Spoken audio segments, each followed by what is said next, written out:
All right. I also am going to introduce our event coordinator today. Sandy Adams is a partner and certified financial advisor. She got her master's degree in gerontology, and that helps to punctuate her specialty in longevity and elder care. Among other things, you can see all of her community engagement and involvement. But among other things, this year she is the Michigan's Financial Planning Association's president. So a very accomplished woman. And with that being said, I'm going to turn it over to Sandy to tell us why you're here. Thank you all for coming tonight. I'm going to leave my words to very few because we want to get to the main event, and why you're all here is to hear about Medicare and the updates for this year and then how it works. So for many of you, you're already in Medicare. You want to hear what's new for next year. And for those of you who aren't quite to Medicare, you want to hear about what you should know going in. And we know enough to be dangerous, I say, as financial planners here at the center. And that's why we partner with folks like Jennifer and Cynthia, because they do this every day. They're working with clients one-on-one a lot of times to figure out what's the right plan, when they should be enrolling, how Medicare might work with, folks who are either recently retiring and need to go into Medicare, and how that kind of coordinates with, their employer plans or recent retiring employer plans, things like that. They also work with, we had a session last week for folks who are retiring early.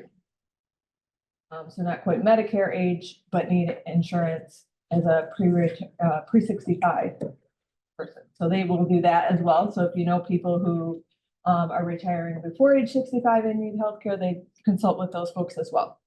And how we work most closely with them as far as the financial planning side is we're working with folks to make sure that if there's an issue with how you take income when you get to Medicare age, that we're keeping your income low enough not to have to pay additional premiums. And we were just talking about, you're looking through the presentation, you're going, this looks like a foreign language. Look at all these words I don't know. And one of those words is Irma. Who's Irma? Who's this Irma we hear about?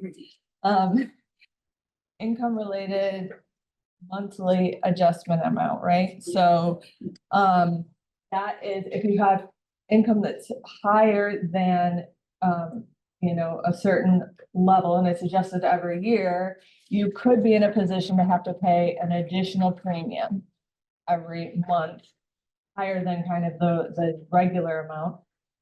So we're trying to keep you lower than those thresholds, so you don't have to pay an extra, like almost penalty for earning too much every year in income.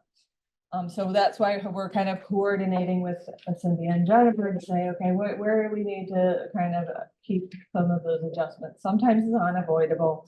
You're going to reach certain thresholds, but if we can kind of try to plan where you're taking income, maybe take some from an IRA and some from an after-tax or a Roth account to kind of keep you under certain thresholds, then we'll do that so you don't have to pay these extra premiums. So those are kind of things we're doing on the planning side of things.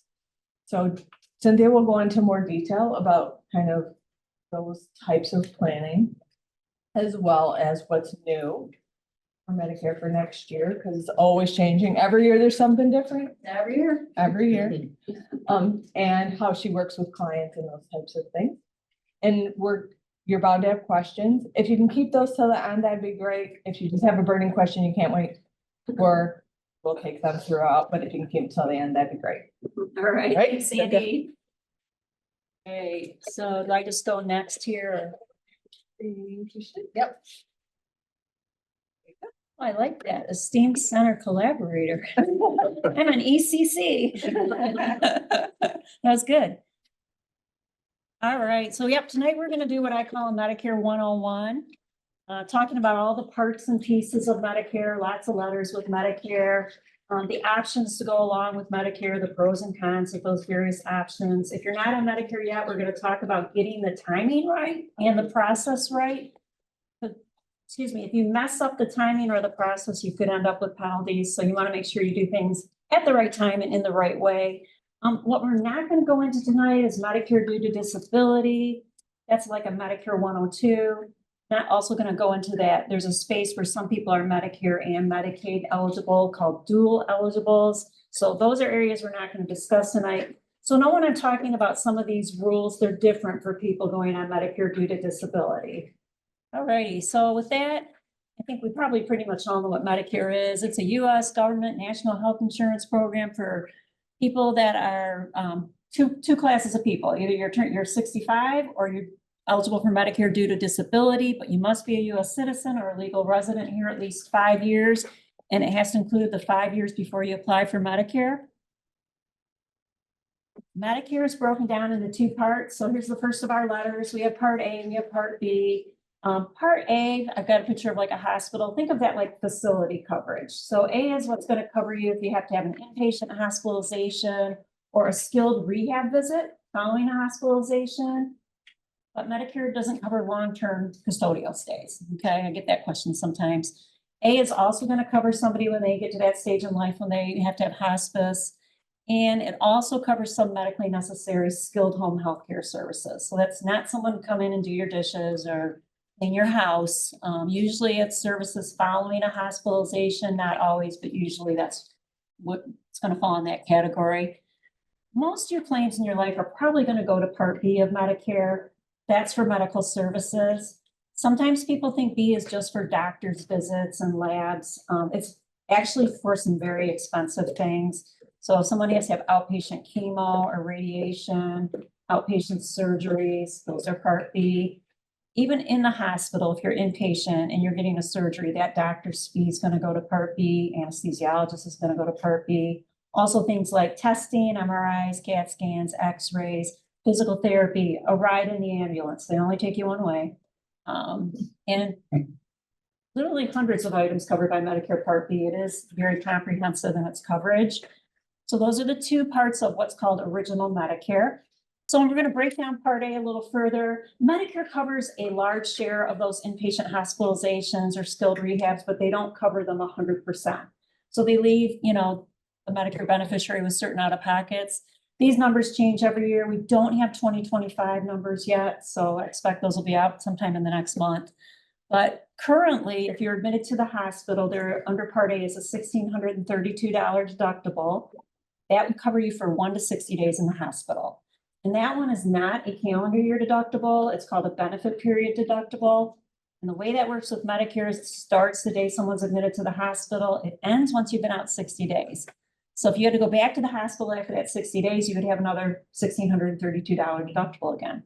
Where a hospitalization gets more expensive is if someone's there for a 61 to 90-day period, they would then have to start paying these daily copays. So this year, it's $408 a day. Yeah, it's expensive. And beyond 90 days, it goes up to $816 a day. And it's rare to be in the hospital that long, but I did meet with a client today that was in the hospital for several months. So it's unusual, but it's not impossible. You'll see that note about 60 lifetime reserve days. What that is, and this is kind of getting into the weeds of Medicare, but basically, if you get to a 91st day in the hospital, you then have to start pulling out of a bucket of lifetime reserve days, of which Medicare gives you 60. So if you're in the hospital for 100 days, you'd pull 10 days out of that bucket, and you'd have 50 left for future hospitalizations that exceed 90 days. Anytime you're out for 60 days, Medicare is going to give you another set of 90 days. So those always renew those 90-day durations. And if you have a supplement or a Medicare Advantage plan, you don't really have to worry about not having enough hospital days because supplements add another 360 days on top of Medicare's 60 lifetime reserve days. The skilled rehab is also a big part of Part A coverage, and the criteria for that to be covered by Medicare is you have to be inpatient at least 3 days. So it's called the 3-day rule. Hospitals are very familiar with that. So we're usually not trying to send someone to skilled rehab who hasn't been there long enough to qualify for it. But if you qualify, Medicare will pay for days 1 through 20 in full. You can be there up to 100 days with coverage, but days 21 through 100, they make you start sharing in the costs. So this year, that's $204 a day for those days. You get to 101st day, you are then on your own, unless you have some type of long-term care policy. Because Medicare nor a Medigap supplement or Advantage plan are gonna pay beyond, 100 days. If you're out for 60 days and down the road, you have another qualifying hospitalization, you get another set of up to 100 days. So it's a renewing benefit. It's just not a long-term benefit. So there's no premium for Part A as long as you have a work history where you have 40 calendar quarters or 10 years over your lifetime, doesn't have to be consecutive, where you paid into payroll taxes. Sometimes, we'll have maybe one person of the couple doesn't have that work history. The other person was, making the dough and the other one was, I don't know, working at home doing stuff. So that spouse could qualify for premium-free Part A based on the working spouse's work history, all right? And then you may even also qualify based on an ex-spouse or deceased spouse's record.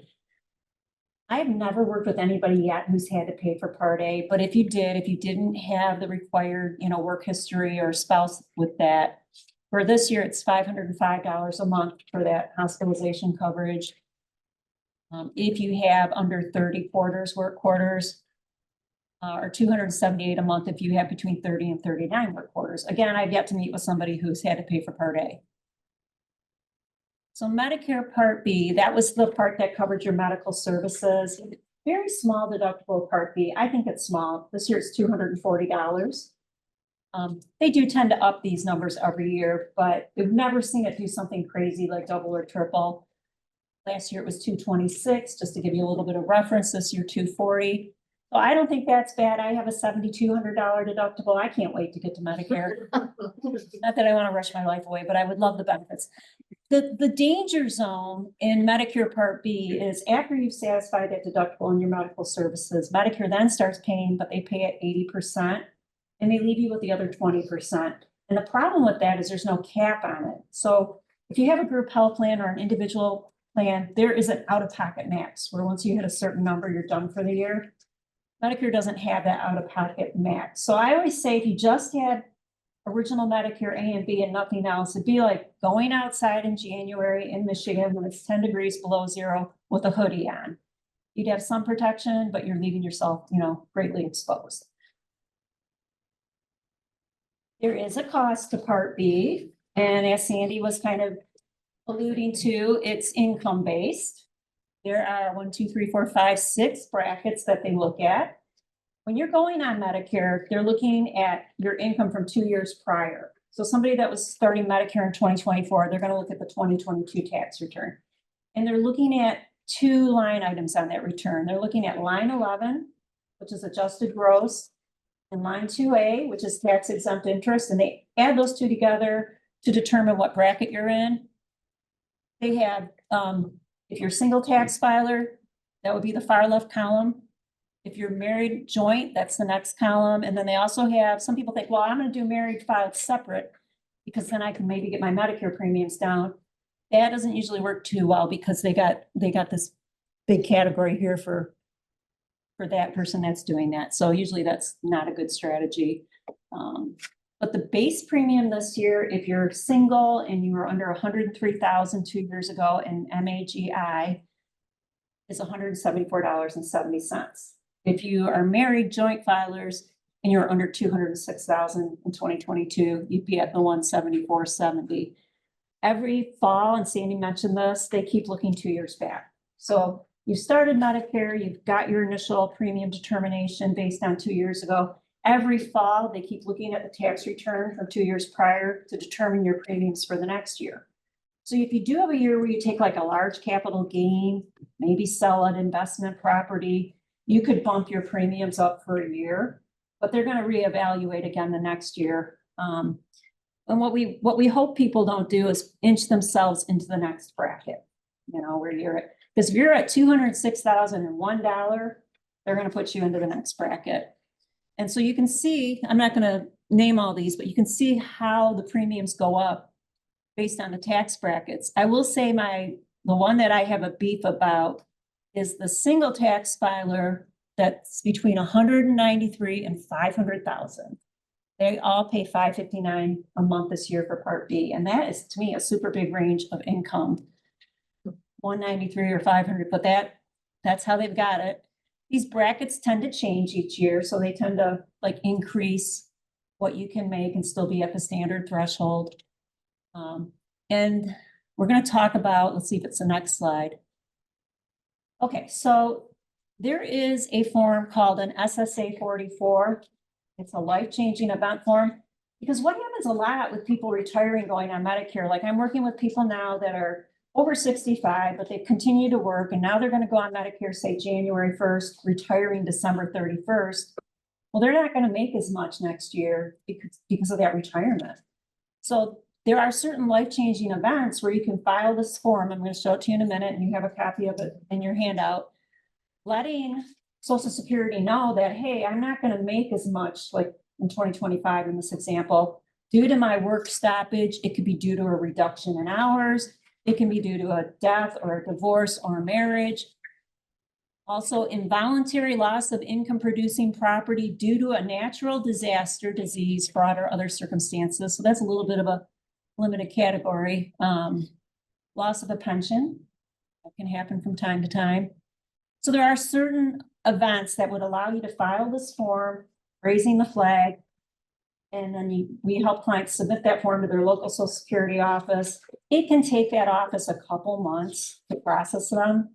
Sometimes, we've been fortunate, maybe it's just been a week or two, but sometimes it's a couple months. Once they process it, they will credit you back to when you started paying those Part B premiums. So if somebody filing this form in January next year, it's not approved till maybe March or April, they're going to go back and credit them all the way back to the January premiums. So it is a good tool to have. And, if you're in that situation where you're retiring, going on Medicare, and that income's going to be dropping, usually you have to file it 2 years in a row. Because like next year, in the fall of 2025, they're looking back at the 2024 return. And that person that just retired at the end of this year still had the higher income. So Social Security doesn't connect the dots and carry it over from one year to the next. You have to file it a couple years in a row.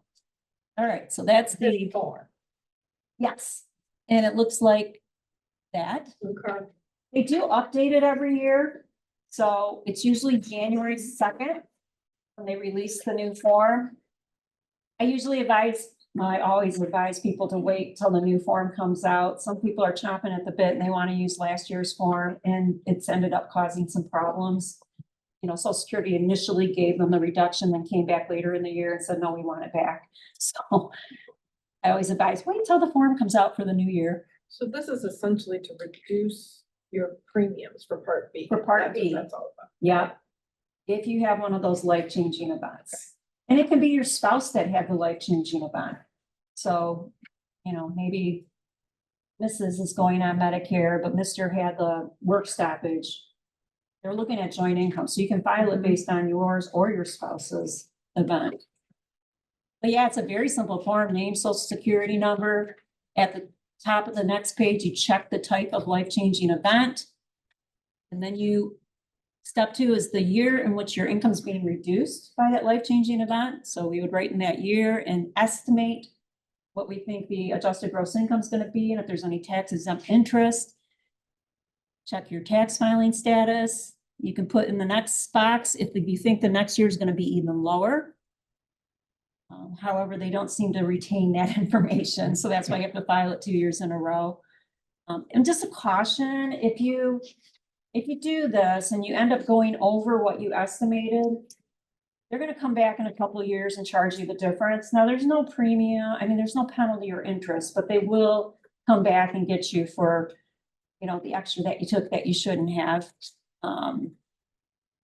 But they don't give you money back if you do it the other way. So let's say you are just turning 65 and you're getting ready to go on Medicare. This is kind of decision time. When you turn 64 and a half, you become the most popular person on the planet, with everybody and their brother bombarding you with Medicare information. But we get some, pretty common questions when someone's turning 65. And they are things like, I'm still working or my spouse is still working. Do I need, and I'm covered by the group health plan. Do I need to go on Medicare? Very common question. Sometimes, well, I have retiree coverage and I'm now turning 65. Do I need to go on Medicare? So let's look at those.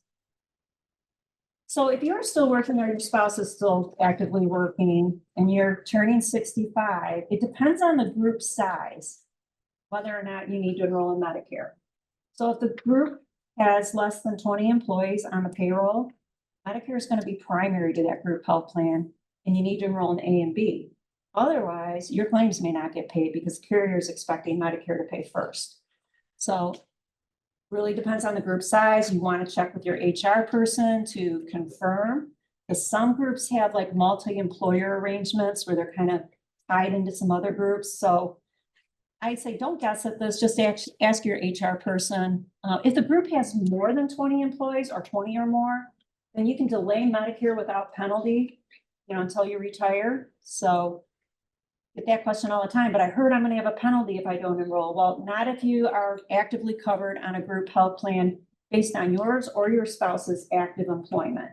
Okay, so COBRA doesn't count, retiree coverage doesn't count for reasons to be able to delay Medicare without penalty. It has to be based on active employment. And retiree coverage, sometimes I've been covered on my retiree plan. I'm turning 65. Do I need to get on Medicare? Yeah, almost always, yes. Retiree coverage is going to be secondary to Medicare. So again, check with your HR folks, but 99.9% of the time, we likely need to get A and B if you have retiree coverage. There's some exceptions like the federal employee health benefit program where you can skip Part B, but anyways, it's something you want to make sure you get right. I had a story about this one, a real recent story. You learn the most from people's experiences. But I have COBRA available. Do I need to enroll in Medicare? Okay, yes, lots of explanation points. Because Medicare is primary to COBRA. So again, if you don't have Medicare in place, COBRA can deny those claims. Same one, but Medicare was supposed to pay first. And we've had people come to us after they've kind of navigated this on their own that's had this happen where all of a sudden the carrier's not paying their claims. Another thing is you risk the late enrollment penalty for Part B because that starts when your active employment ends. So story here, I had a gentleman that came to me a few months back. He went on COBRA March of 2023. He didn't enroll in Medicare Part B. He hasn't had an issue with claims, so he's kind of been under the radar with that. But he called me up, a few months back and said, okay, my COBRA is going to end at the end of September. I need Medicare and a supplement to start October 1st. And I said, okay, you got your Part B, right? And he's like, no, I don't have Part B. I had COBRA. Well, guess what? He's not only going to have a penalty because he didn't enroll in Part B within 8 months of the loss of coverage. That's like you got 8 months from the end of your active coverage to enroll without penalty. It's usually not a good idea to wait 8 months, but that's the window they'll give you. So he was long past the 8 months. So now he has to wait till the general enrollment period, which starts in January, to enroll in Part B. It won't be effective till February 1st. So he's got October, November, December, and January. He's got 4 months with only Part A. There's nothing else he can get because once you're that age, you can't get an individual health plan. So it's a mistake that I've seen more than once where people go on COBRA when they're Medicare eligible and don't think they need Part B. So definitely an area to approach with caution. So what about the situation where the group health plan is primary? So that means that the group has more than 20 employees. That means you can delay Medicare without penalty until you retire, or if it's based on your spouse's employment until they retire. So there's no penalty in that situation. Some people will ask, well, should I just enroll in Part A? Part A is free. So we're going to talk about some reasons not to do that in a minute. Sometimes people ask, well, if my contribution to being on the group plan is a lot, would I be better off going on Medicare? Can I leave my employer plan? So those are some of the questions that come up. So in that situation, should I enroll in just Part A? Well, there's 2 reasons not to enroll in Part A if you're still working and on that group plan. One that comes up the most common is if you're on an HSA plan, a health savings account. Because once you enroll in any part of Medicare, you can no longer contribute to the HSA. So that's a big reason to delay Part A. The other reason, and this is a little more complicated, but if your group health plan's prescription drug plan is not considered creditable, which means as good as Medicare's prescription coverage, then you would want to delay Part A, because if you enroll in Part A, you start the time clock ticking for penalties for not enrolling in Part D in a certain time frame. So there's all these layers of complication. I will say most group health plans drug coverage is creditable. It's, we rarely see one that is not. But every year, the employer has to let their Medicare eligible employees, they have to give them this notice of whether the drug coverage is creditable. And in that notice, it explains, what, if it's not creditable, what you should do. Sometimes people will ask, well, should I enroll in a Part D prescription drug plan? Maybe I'll just get that. So if your group plan is not considered creditable and you're enrolled in Part A, then you would want to pick up a drug plan so you don't get a penalty later. And I don't expect this to all really be sinking in but it's just, it can raise questions in your mind that might need to be asked if this, is your situation. Can you leave your group health plan in favor of Medicare? Yeah, most of the time, yes. The employer's not going to make you stay on their plan. Some of them may require you to provide proof that you have the Medicare coverage. Some may make you wait till the open enrollment period. But keep in mind, if you have any dependents on your plan, spouse, children, and spouse isn't Medicare eligible, if you go off that group health plan, they're going to lose their coverage. All right. So when Medicare is primary to your group health plan, so if you're working for an employer that has less than 20 employees, you need to enroll in Part A and B, and it kind of stinks because then you got to pay for Part B, and you probably got to pay to be on your employer plan. So I just kind of feel bad for people in this space. But then questions to ask yourself, and I've had clients, that have decided, well, I'm going to leave the employer plan and go on Medicare because what I'm paying to be on the employer plan is more than what I would pay for like a Medigap supplement or maybe a Medicare Advantage plan. And since I have to enroll in Part B and pay that anyway, I'm better off going off on my own. So we've had a number of people do that in that particular situation. Again, if you have other family members on your group health plan and you leave, they're going to leave their coverage too. So I'm going to skip that little note for now. But when can you enroll in Medicare? So there's 3 specific times. The first one is your initial enrollment period. So that's that 7-month period, the 3 months before your birth month, and the 3 months after. Talking about turning 65. That's the initial enrollment period. So that's one time. There's also something called a special enrollment period. So that comes into play for people that are past their initial enrollment period, they're still working, or their spouse is still working and they're still covered. And now that coverage is ending, they get a special enrollment period because of the loss of that group health plan coverage to get enrolled in Medicare. The last one is the general enrollment period, which is every year from January through March. So if you enroll in January, you get a February effective date. February, you get a March. March, you get an April. That's the one you hope you don't end up using because that means you messed up somewhere along the way. So I kind of mentioned the initial enrollment period is that 7-month period, 3 months before the birth month, 3 months after. I just want to mention one thing. If you're born on the 1st of the month, you're eligible for Medicare a whole month earlier. So if you're born February 1st, you're eligible for Medicare January 1st. So that 7-month period starts 1 month sooner. If you sign up, let's say you need to sign up in that initial enrollment period because you don't have a group health plan or you don't have, you don't have coverage.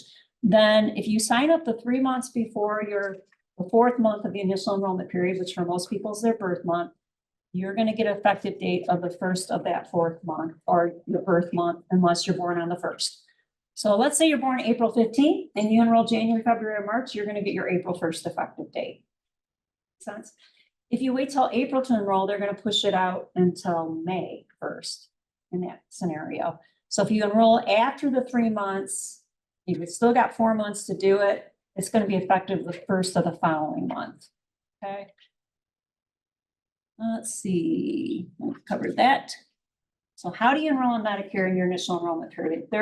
You don't just magically get enrolled in Medicare unless you are collecting Social Security. So if you're coming into your 65th birthday and you're already collecting Social Security at least 4 months prior, you are gonna get a red, white, blue Medicare card in the mail. Comes about 4 months before your birth month.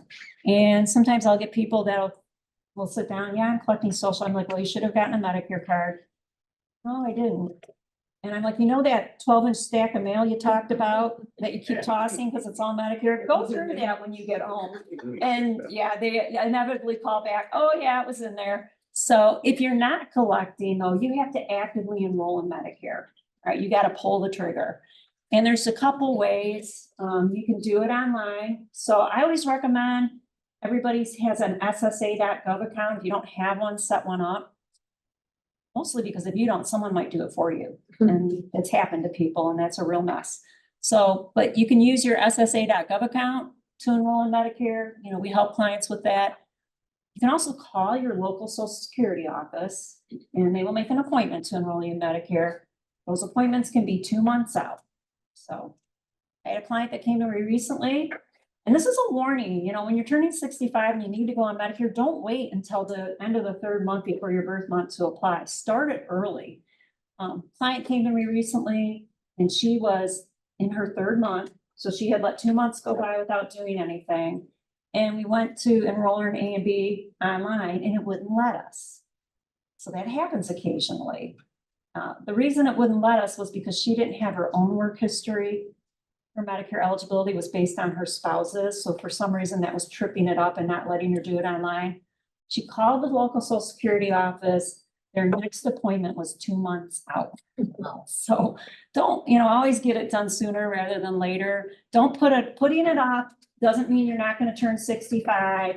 It's still going to happen. So just get it done. All right, I think we covered that good enough. So special enrollment period, that's that period you use if you've worked for your spouse's work past 65 and now you're ready to enroll in Medicare. You can do that anytime while you're still covered on the group health plan. So usually people that are retiring are trying to start this process a couple months before. We don't always have that luxury because sometimes people walk into work and find out they don't have a job. But if you can plan it, you usually want to start the process of getting enrolled in Medicare about a couple months before. You can choose your Medicare effective date up to 3 months out. There is a proper way to do this. We're going to talk about that in a minute. And you have 8 months from the end of your active employment to enroll without penalty. That's why that one client got in trouble because he was already in month 15 on COBRA. He launched, you know, went past that 8-month period. I want to mention this too. Sometimes people retire during their initial enrollment period. So if that were to happen, your initial enrollment period always trumps the special enrollment period and the timeline of coverage that you get during your initial enrollment period. So when you're enrolling under a SEP, special enrollment period, there's a couple forms that are required. One is called an application for Part B. The other one's called a request for employment information. So the employer, it might be your employer, it might be your spouse's, but whoever you plan you were covered on, that employer needs to fill out form on the right, basically showing that you were covered on their plan. You want it to show that you were covered back to when you returned 65. So another really important point here, and I may not apply to any of you guys, but maybe somebody that's going to watch the webinar, is sometimes people, maybe they're retiring 10 years or so past turning 65, and they may have had more than one employer in that space. If that's ever you and you're leaving employment and you're past 65, going to a new job, you want to get this form while you're leaving. Because it's a lot easier to get it done and hold on to it than to try to get it many years later. And I did have a gal last year, 89 years old, just retiring from GM. She took the buyout last year. She had, so she was 20 years, you know, or 24 years past being 65. So she had to go back to 3 employers to get the form. It wasn't easy. She was able to do it, but sometimes those employers may not be around anymore. So just a little point there that if you're leaving a job at 65, getting a new job, get this form. If you use both of these forms, if you already have Part A, because some people go ahead and get enrolled in Part A when they're still working, maybe they don't have an HSA and they just want to have Part A, that's fine. But if they don't have Part A, then you don't use that first form. Your record actually has to be built first. So either online's usually the easiest way, but you get the record built and then you use the second form. So we help people wade through all that. And we talked about the general enrollment period. So what I didn't mention was the fellow that missed the boat and now has to do it during the general enrollment period. So he went more than 12 months past his, when he lost his work coverage. So what that means is there's a 10% penalty for every 12-month period you go from when you lost your group health plan to when you get enrolled in Medicare. So he is going to have a 10% penalty, both he and his wife. Now, they don't make you pay it if you have an IRMA. It's not 10% of that. It's always 10% of the standard premium, but you have it for the rest of your life. And if you happen to go 2 years, it would be a 20% penalty. So Medicare likes penalties. All right, so now we've talked about, and how am I doing on time? 6:40. Okay. So we've kind of talked about the parts of Medicare, the out-of-pockets under Medicare. Remember the deductibles and the uncapped 20% coinsurance. Talked about how to get enrolled in Medicare and when, in different situations. So circling back to that person that goes out in January with a hoodie on, we want to talk about what you may want to do along with your Medicare so that you don't have that uncapped exposure. There are two very different pathways that you can take with Medicare. You can't do them both. You can't be like this, travel both of them. You got to pick one. So one of them is you keep your Medicare A and B and you add a Medigap supplement to it. The other option is you replace your Medicare with a Medicare Advantage plan. So Medicare Advantage plans are actually an alternative to Medicare. So I want to talk a little bit about the pros and cons of each type of coverage. So if you decide you want to keep original Medicare and add a Medigap supplement, it's the second thing, you can see any doctor in the country that takes Medicare. So this might be really important for somebody that travels a lot in the country or maybe has more than one home in different states. You've really got, your best access to doctor if you keep Medicare and add a Medigap supplement. There is a premium for a Medigap supplement. It's not free. So you're adding another premium on top of the Part B premium. But, no referrals are necessary. It's very user-friendly. Medicare rarely requires prior authorizations. I'm not going to say not ever, but it's rare. And if you have a Medigap supplement, they have to pay their share. They pay second to Medicare, and we'll talk about what that looks like in a minute. They have to pay their share if Medicare approves a service. So they can't say no or maybe, or well, we want you to do this instead. So they have to pay their share. Very user-friendly. But, if you get a Medigap supplement, it's not going to include things like dental or vision or hearing aids. Some carriers offer those on a buy-up basis, but it's not part of a Medigap supplement plan. Medigap supplements don't cover prescriptions. So most people going on Medigap supplement would pick up a Part D prescription drug plan. So you end up with like three pieces. You have your Medicare, you have a Medigap supplement, and a prescription drug plan. And maybe even more pieces if you decide to get a separate dental or vision plan. So kind of like a la carte. Really, really important. This box down here is really important. You have 6 months from your Medicare Part B effective date to enroll in a Medigap supplement without being subject to medical underwriting. So it means during that 6 months, they can't ask you medical questions.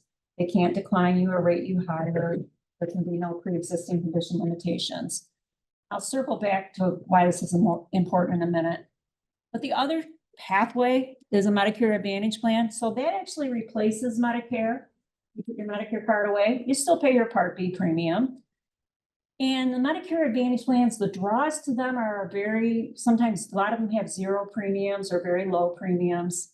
So that's definitely an attraction to people. I'm not adding another thing on top of my Medicare Part B premium. They are network plans. So unlike original Medicare and a Medigap supplement, these plans have networks of doctors.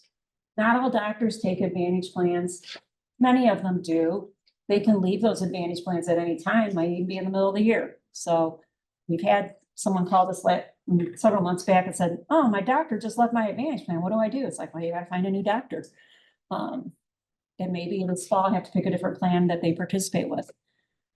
So sometimes Advantage plans require referrals.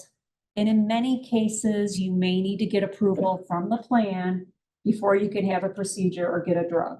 So Medicare Advantage plans have a lot of prior authorizations. Sometimes that can mean delays in treatments. Sometimes it can mean denials. So you got to be careful on these plans. The devil's in the details. So the commercials look great. There's always very happy, smiling people. But when you hear zero premium or a very low premium, you got to start asking yourself why.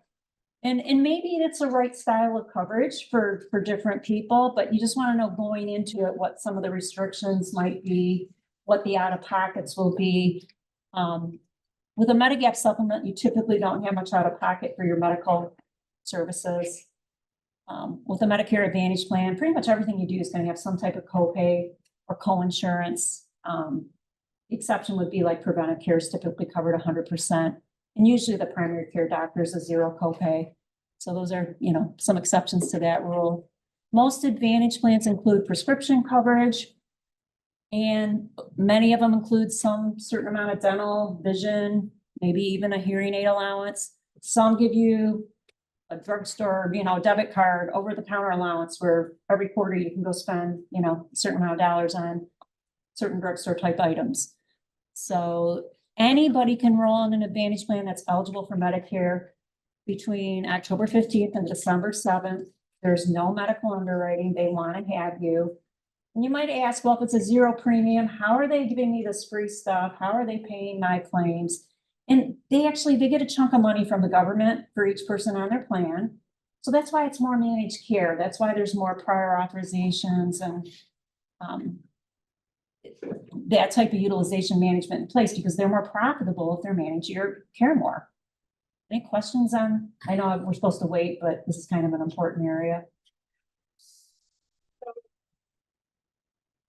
On the Medicare Medigap, it says 6 months. Correct. On the Advantage, only until 12/7. What if you're having a life-changing event after that, like month end?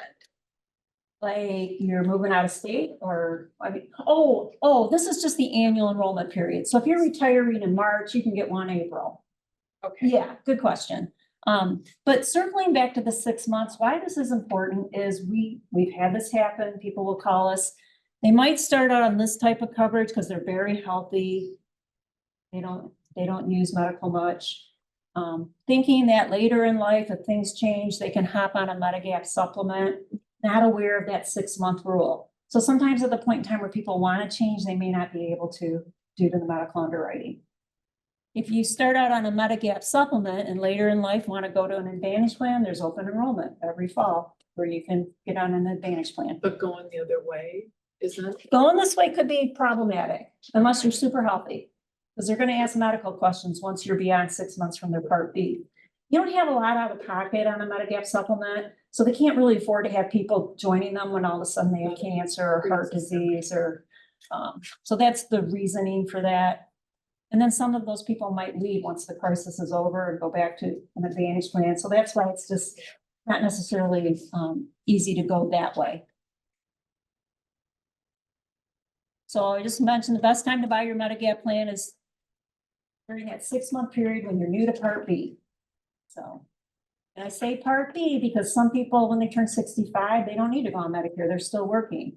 So the 6 months doesn't necessarily start at 65. It's when you enroll in Part B. That's the trigger. I got to back up a little. There are some exceptions to somebody who's gone past that 6 months, maybe, and this is a big one, maybe you worked for that small employer that has less than 20 employees, so you had to enroll in Part B, and now 2 years later, you want to get a Medigap supplement, you pass that 6 months. You have 63 days from the loss of that group health plan to get a Medigap supplement without underwriting. Carriers don't have to offer you all of their options on that basis, but there are Medigap plans that are called guaranteed issue plans. So that's because sometimes people ask, well, I'm triggering my 6 months now. I have to enroll in Part B. Can I get a Medigap plan later? Yes, there will be Medigap plans you can still get. I'm gonna skip that slide for now. All right, these are the Medigap plan options.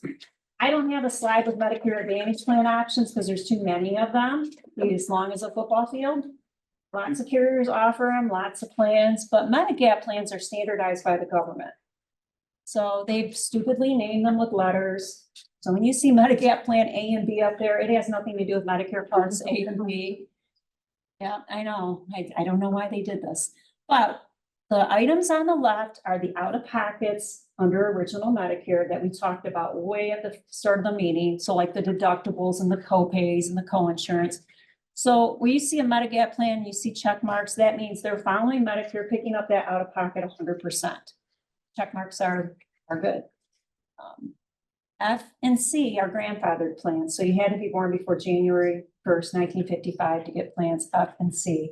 F many years ago was by far the most popular. People loved it because it picked up all the out-of-pockets from Medicare.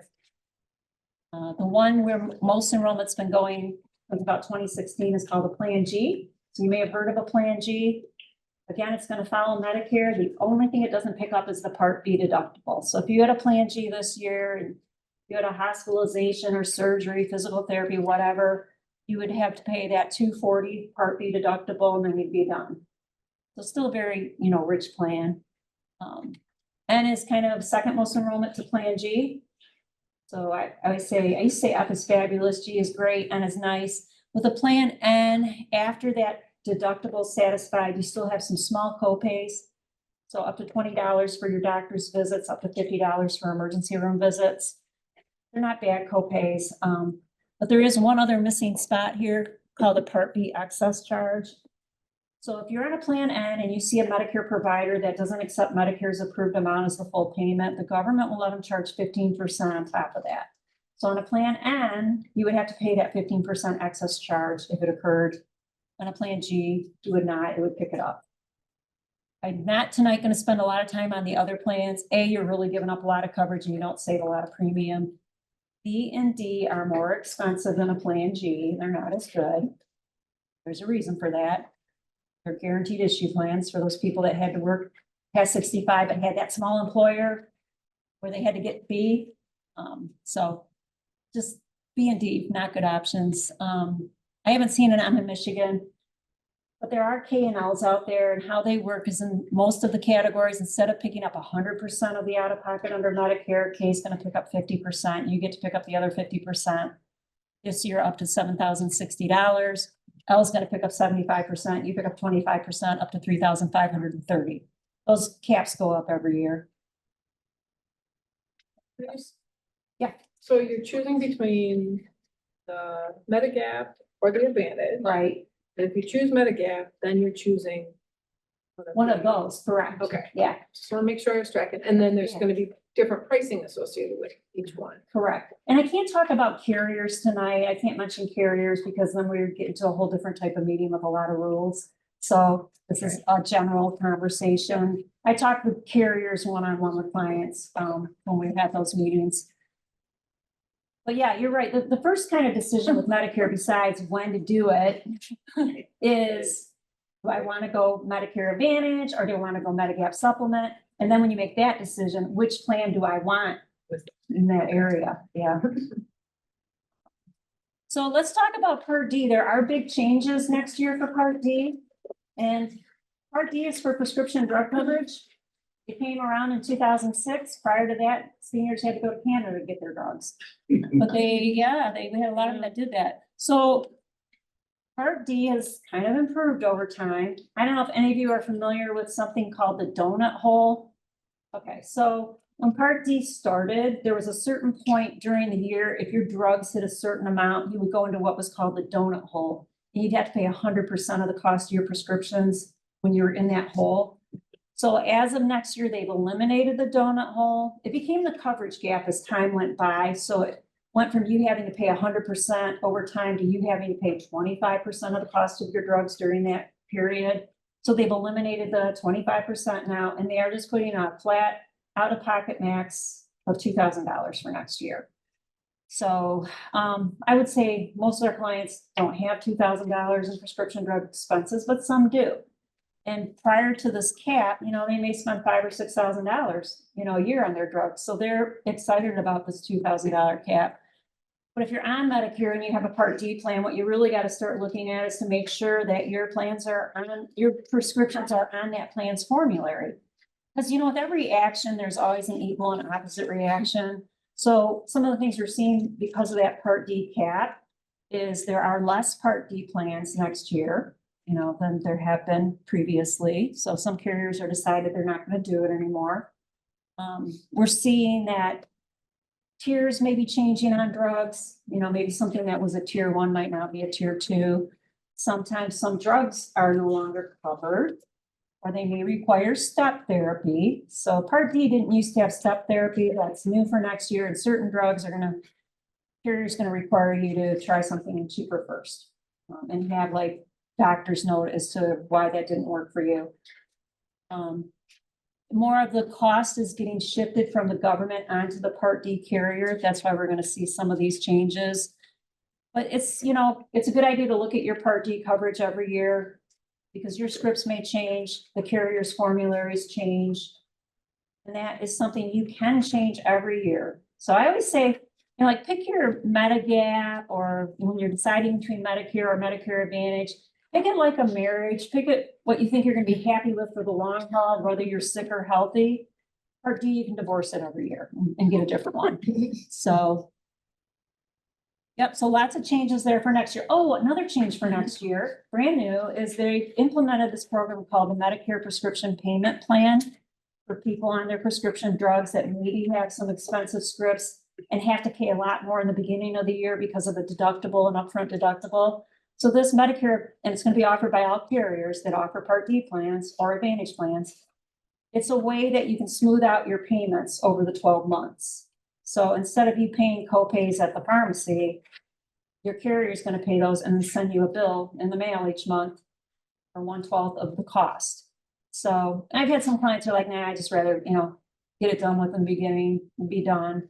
But for some people that are maybe on more limited budgets, it might be easier for them to plan a monthly amount, for those prescriptions. I feel like this slide is out of order. Yeah, we talked about it. I don't know. I was probably doing this at midnight and took a nap. The Part D, okay, prescription drug plan. Some people will say maybe they're not taking any scripts and they're going on Medicare. Why should I get a prescription drug plan? I'm not taking anything. Well, there's 2 reasons. And you don't have to, it's not mandatory. But one would be, you don't know what's going to happen during the course of the year. And if you get put on an expensive med, you basically are going to have to wait till the next January to have coverage. You can enroll in the fall, but it's not going to be covered till January 1st. Or you're not going to have coverage till then. So that's one reason the unknowns, and that's what insurance is all about, is the unknowns. If we could pick up this stuff when the crisis happened, it'd be like being able to buy homeowners once the fire started. So it just wouldn't work well for the insurance companies. But the penalty, the other reason to pick up a Part D plan, and if you're not taking anything, at least pick up the least expensive one. Is they do charge you a 1% per month late enrollment penalty that you delay Part D from either when you were eligible for Medicare or when you left that group health plan coverage, maybe you work past 65, and it stays with you for life. So somebody that waits 5 years, they're gonna have a 60% penalty on their Part D premium. And it's not on your plan premium, because some of them are pretty low. It's on the national average premium. All right, so that's a reason not to delay Part D, but it's certainly optional. Anybody here have a health savings account? Okay, I see some ads, and it's a little tricky area when you're approaching Medicare. Let's talk about what you can use it for. Once maybe you've got, like me, I'm kind of storing money away in an HSA. So maybe you have this nice balance when you get to Medicare. You can use it for your Part B premiums. If you had Part A, you could for that, but most people don't. You can use it for Part D, the prescription drug plan premiums, Medicare Advantage plan premiums. If you're on a Medicare Advantage plan that has a premium, you can't use it for Medigap supplement premiums. Okay, so those are some areas that you can use for premiums with those HSA funds. Now, if you are the HSA account holder, and you are not 65 or older, then you cannot use those dollars for your spouse who is Medicare eligible. It's one of those tricky little rules. But once you go on Medicare, then you can use it for both of your premiums. All right, so once you, and this is why people delay Part A when they're still working and they have an HSA, because then they would not be able to contribute to the HSA anymore. But I want you to keep in mind that once you do enroll in Medicare, so you've delayed A, now you're enrolling in Medicare, they're gonna backdate Part A 6 months. And it's not, let's say you're requesting Part A to be effective January 1st. It's not 6 months from January 1st. It backdated from when you put that application in. So that might be November that you're putting that application in. They're gonna backdate it 6 months. So what that means is you have to prorate what you can put in the HSA the year you get enrolled in Part A. For example, if they backdate Part A to June 1st, you can only put in 5/12, January through May, of the normal contribution for that year. If you go over that amount, there's a couple of things. There's a 6% excess penalty for the amount you overfunded. You have to pay taxes on it. But you can do what's called an HSA excess contribution withdrawal. You have to do it by April 15th the next year to get out that amount that you put in over what you were actually eligible to put in. It's a specific form. You got to get it from your HSA custodian. You can't just go take money out of the account. So as always, there's a proper form and a proper way. Yep, so that really catches people by surprise that are contributing to HSAs. Now they're ready to go on Medicare, finding out that Medicare is being backdated 6 months Part A. Talk about that. I think we talked about that. Oh, no, this is a new one. So let's say you're the HSA account holder, because an HSA can only have one account owner. So you can't be a joint HSA. One person's the holder, the spouse is the beneficiary. But if you're the account holder and your spouse is enrolled in Medicare, maybe just Part A even, and they're still covered on your group health plan, you're still working, you can still contribute the full family amount to the HSA. So a lot of people think they have to drop to the single contribution level in that scenario, but you do not. And that's the end.